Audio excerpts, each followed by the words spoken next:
लक्ष्मी वैभव लक्ष्मी व्रत की कथा इस प्रकार है। एक बड़ा शहर था।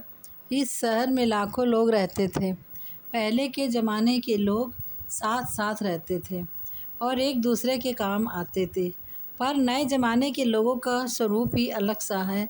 सब अपने अपने काम में कार्यरत रहते हैं, किसी को किसी की परवाह नहीं। घर के सदस्यों को भी एक दूसरे की परवाह नहीं होती। भजन कीर्तन, भक्ति भाव, दया माया, परोपकार जैसे संस्कार कम हो गए हैं। शहर में बुराइयां बढ़ गई थी। शराब, जुआ, रेस, व्यभिचार, चोरी, डकैती वगैरह बहुत से गुनाह शहर में होते थे।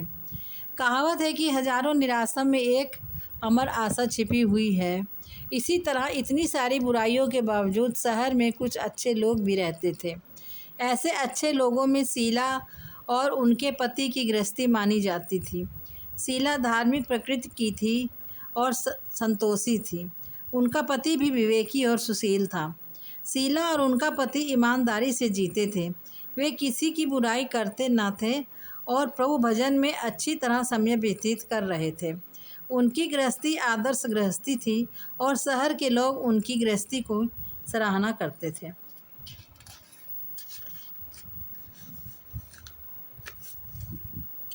शीला की गृहस्थी इसी तरह खुशी खुशी चल रही थी, पर क्या कहा जाता है कि कर्म गति अटल है। विधाता के लिखे को कोई नहीं समझ सकता। इंसान का नसीब पल भर में राजा को रंक बना देता है और रंक को राजा। शीला के पति के अगले जन्म के कर्म भोगने के बाकी रह गए होंगे कि वह बुरे लोगों से दोस्ती कर बैठा।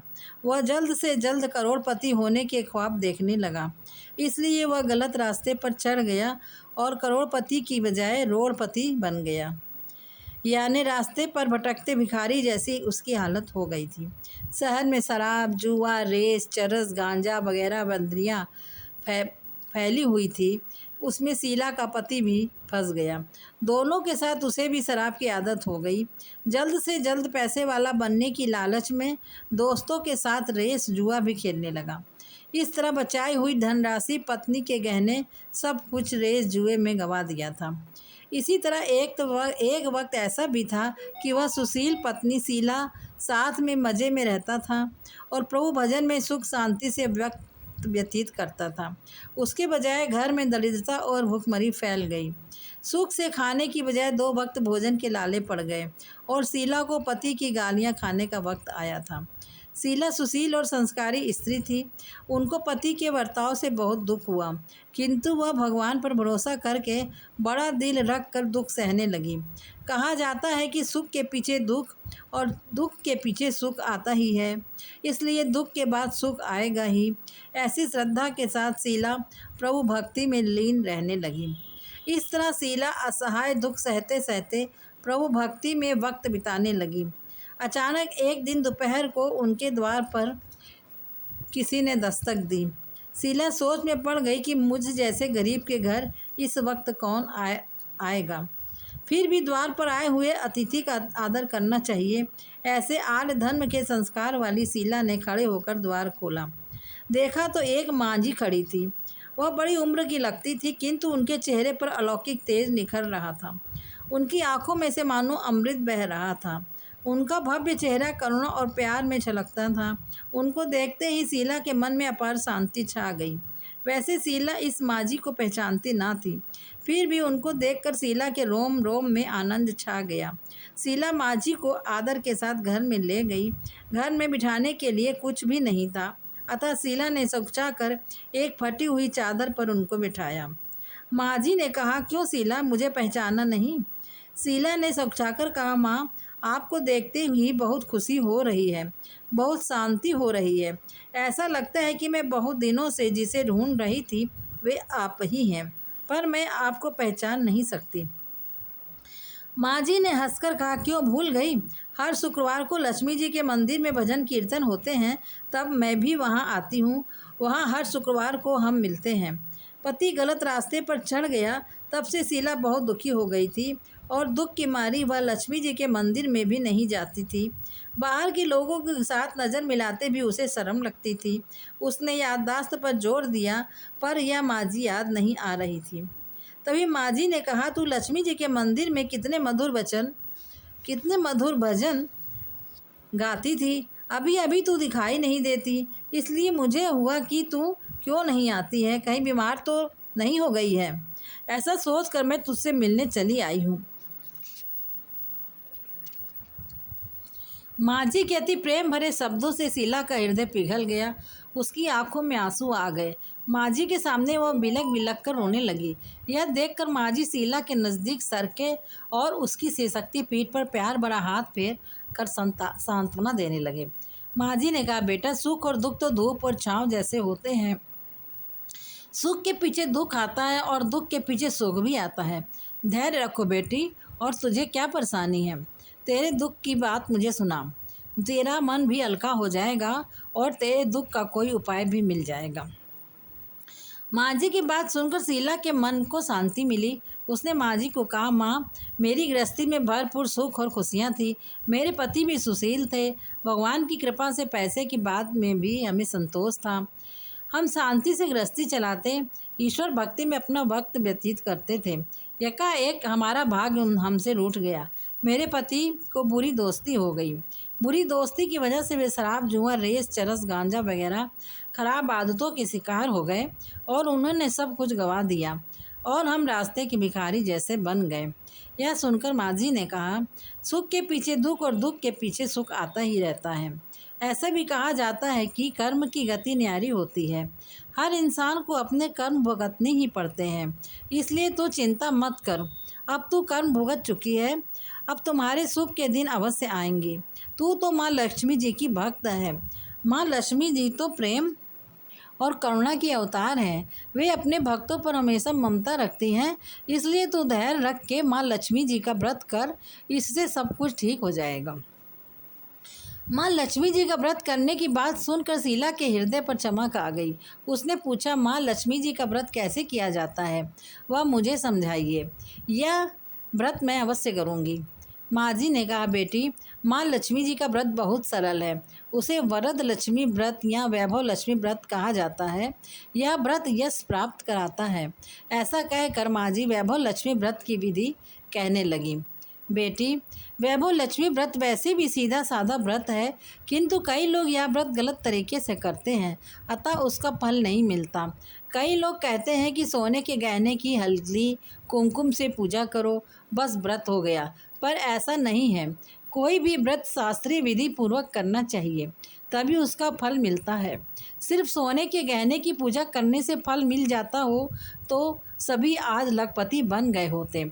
सच्ची बात यह है कि सोने के गहनों की विधि से पूजन करना चाहिए। व्रत को उद्यापन विधि भी शास्त्रीय विधि मुताबिक करनी चाहिए, तभी यह व्रत वैभव लक्ष्मी व्रत फल देता है। यह व्रत शुक्रवार को करना चाहिए। सुबह में स्नान करके स्वच्छ कपड़े पहनो और सारा दिन मन में जय माँ लक्ष्मी का रटन करते रहो। किसी की चुगली नहीं करनी चाहिए। शाम को पूर्व दिशा में मुंह रख सके, इसी तरह आसन पर बैठ जाओ। सामने पाटा रख कर उसके ऊपर रुमाल रखो। रुमाल पर चावल का छोटा सा ढेर करो।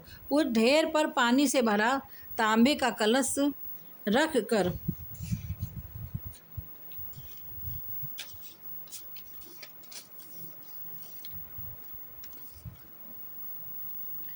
कलश पर एक कटोरी रखो। चांदी का ना हो तो नगद रुपया भी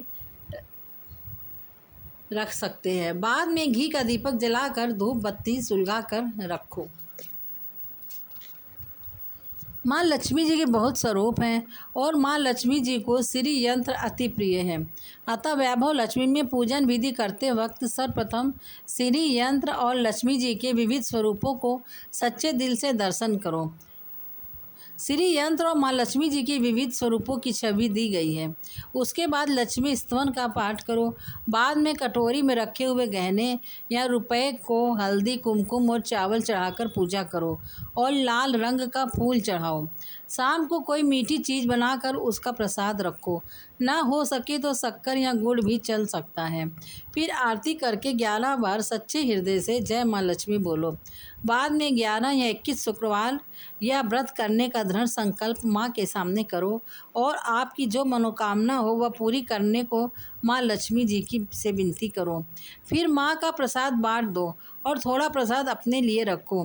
अगर आप में शक्ति हो तो सारा दिन उपवास रखो और सिर्फ प्रसाद ग्रहण करते समय खाना खा लो। अगर थोड़ी शक्ति भी ना हो तो 2 बार भोजन कर सकते हो। बाद में कटोरी में रखा गया गहना और रुपया ले लो। कलश का पानी तुलसी क्यारे में डाल दो और चावल बच्चियों को डाल दो। इसी तरह शास्त्रीय विधि के अनुसार व्रत करने से उसका फल अवश्य मिलता है। इस व्रत के प्रभाव से सब प्रकार की विपत्ति दूर होकर आदमी माला माल हो जाता है। संतान ना हो उसे संतान प्राप्ति होती है। सौभाग्य वाली स्त्री का सौभाग्य अखंड रहता है। कुमारी लड़की को मन भावन पति मिलता है। शीला यह सुनकर आनंदित हो गई। फिर पूछा, माँ आपने वैभव लक्ष्मी व्रत की जो शास्त्रीय विधि बताई है वैसे मैं अवश्य करूँगी, किंतु इसकी उद्यापन विधि किस तरह करनी चाहिए यह भी कृपया करके मुझे सुनाइए। माँ जी ने कहा, 11 या 21 जो मन्नत मानी हो उतने शुक्रवार यह वैभव लक्ष्मी व्रत पूरी श्रद्धा और भावना से करना चाहिए। व्रत के आखिरी शुक्रवार को जो शास्त्रीय विधि अनुसार उद्यापन विधि करनी चाहिए वह मैं तुझे बताती हूँ। आखिरी शुक्रवार को खीर या नैवेद्य रखो। पूजन विधि हर शुक्रवार को करते हैं वैसे ही करनी चाहिए। पूजन विधि के बाद श्री फल फोड़ो और कम से कम 7 कुंवारी या सौभाग्यशाली स्त्रियों को कुमकुम का तिलक करके साहित्य संगम को वैभव लक्ष्मी का व्रत की एक पुस्तक उपहार में देनी चाहिए और सबको खीर का प्रसाद देना चाहिए। फिर धन लक्ष्मी स्वरूप वैभव लक्ष्मी स्वरूप माँ लक्ष्मी जी की छवि को प्रणाम करें। माँ लक्ष्मी जी का यह स्वरूप वैभव देने वाला है। प्रणाम करके मन ही मन भावुकता से माँ की प्रार्थना करते वक्त कहें कि हे माँ धन लक्ष्मी, हे माँ वैभव लक्ष्मी, मैंने सच्चे हृदय से आपको वैभव लक्ष्मी व्रत पूर्ण किया है, तो हे माँ हमारी जो मनोकामना है वह बोलो, मनोकामना पूर्ण करो, हमारा सबका कल्याण करो। जैसी संतान ना हो उसे संतान, जिसे संतान ना हो उसे संतान देना, सौभाग्यशाली स्त्री का सौभाग्य अखंड रखना है, कुंवारी लड़की को मनभावन पति देना। आपका यह चमत्कारी वैभव लक्ष्मी व्रत जो करे उनकी सब विपत दूर करना, सबको सुखी करना। हे माँ आपकी महिमा अपरंपार है। इस तरह माँ की प्रार्थना करके माँ लक्ष्मी जी का धन लक्ष्मी स्वरूप को भाव से वंदन करो। माँ जी के पास से वैभव लक्ष्मी व्रत का शास्त्रीय विधि सुनकर शीला भाव विभोर हो उठी। उसे लगा मानो सुख का रास्ता मिल गया है। उसने आंखें बंद करके मन ही मन उसी क्षण संकल्प लिया, हे वैभव लक्ष्मी माँ, मैं भी माँ जी के कहे मुताबिक श्रद्धा से शास्त्रीय विधि के अनुसार वैभव लक्ष्मी व्रत 21 शुक्रवार तक करूँगी और व्रत की शास्त्रीय विधि अनुसार उद्यापन विधि करूँगी। शीला ने संकल्प करके आंखें खोली तो सामने कोई ना था। वह विस्मित हो गई कि माँ जी कहाँ गई। वह माँ जी दूसरा कोई ना था, साक्षात लक्ष्मी जी ही थी। शीला लक्ष्मी जी की भक्त थी, इसलिए अपने भक्त को रास्ता दिखाने के लिए माँ लक्ष्मी देवी माँ जी का स्वरूप धारण करके शीला के पास आई थी। दूसरे दिन शुक्रवार था। सवेरे स्नान करके स्वच्छ कपड़े पहनकर शीला मन ही मन श्रद्धा से और पूरे भाव से जय माँ लक्ष्मी का मन ही मन रटन करने लगी। सारा दिन किसी की चुगली की नहीं। शाम हुई तब हाथ पांव धोकर शीला पूर्व दिशा में मुंह करके बैठी। घर में पहले सोने के बहुत से गहने थे, पर पतिदेव ने गलत रास्ते पर चढ़कर सब गहने गिरवी रख दिए थे। पर नाक की चुन्नी बच गई थी। नाक की चुन्नी निकालकर उसे धोकर शीला ने कटोरी में रख दी। सामने पाटे पर रुमाल रखकर मुट्ठी भर चावल का ढेर किया। उस पर तांबे का कलश पानी भरकर रखा। उसके ऊपर चुन्नी वाली कटोरी रखी। फिर माँ जी ने कही थी वह शास्त्रीय विधि अनुसार वंदन स्तवन पूजन वगैरह किया और घर में थोड़ी शक्कर थी वह प्रसाद में रख कर वैभव लक्ष्मी व्रत किया। यह प्रसाद पहले पति को खिलाया। प्रसाद खाते ही पति के स्वभाव में फर्क पड़ गया। उस दिन उसने शीला को मारा नहीं, सुनाया भी नहीं। शीला को बहुत आनंद हुआ। उनके मन में वैभव लक्ष्मी व्रत के लिए श्रद्धा बढ़ गई। शीला ने पूर्ण श्रद्धा भक्ति से 21 शुक्रवार तक वैभव लक्ष्मी व्रत किया। 21वें शुक्रवार को माँ जी के कहे मुताबिक उद्यापन विधि करके स्त्रियों को वैभव लक्ष्मी व्रत की 7 पुस्तकें उपहार में दी। फिर माता जी के धन लक्ष्मी स्वरूप की छवि को वंदन करके भाव से मन ही मन प्रार्थना करने लगी। हे माँ धर्म लक्ष्मी, मैंने आपका वैभव लक्ष्मी व्रत करने की मन्नत मानी थी, वह व्रत आज पूर्ण किया है। हे माँ, मेरी हर विपद दूर करो, हमारा सबका कल्याण करो। जिसे संतान न हो उसे संतान देना, सौभाग्यशाली स्त्री का सौभाग्य अखंड रखना, कुंवारी लड़की को मन भावन पति देना। आपका यह चमत्कारी वैभव लक्ष्मी व्रत करे, उन सबकी विपद को दूर करना, सबको सुखी रखना। हे माँ, आपकी महिमा अपार है। ऐसा बोलकर लक्ष्मी जी के धन लक्ष्मी स्वरूप की छवि को प्रणाम किया। इस तरह शास्त्री विधि पूर्वक शीला ने व्रत श्रद्धा से व्रत किया और तुरंत ही उसे फल मिला। उसका पति जो गलत रास्ते पर चला गया था, वो अच्छा आदमी हो गया और कड़ी मेहनत करके व्यवसाय करने लगा। माँ लक्ष्मी जी के वैभव लक्ष्मी व्रत के प्रभाव से उसको ज़्यादा मुनाफा होने लगा। उसने तुरंत शीला के गिरवी रखे गहने छुड़ा दिए। घर में धन की बाढ़ सी आ गई। घर में पहले जैसी सुख शांति छा गई। वैभव लक्ष्मी का प्रभाव देखकर मोहल्ले की दूसरी स्त्रियां भी शास्त्रीय विधि पूर्वक वैभव लक्ष्मी व्रत करने लगी। हे माँ धनलक्ष्मी, आप जैसे शीला पर प्रसन्न हुई हैं, उसी तरह आपका व्रत करने वाले सब पर प्रसन्न होना, सबको सुख शांति देना। जय धनलक्ष्मी माँ, जय वैभव लक्ष्मी माँ।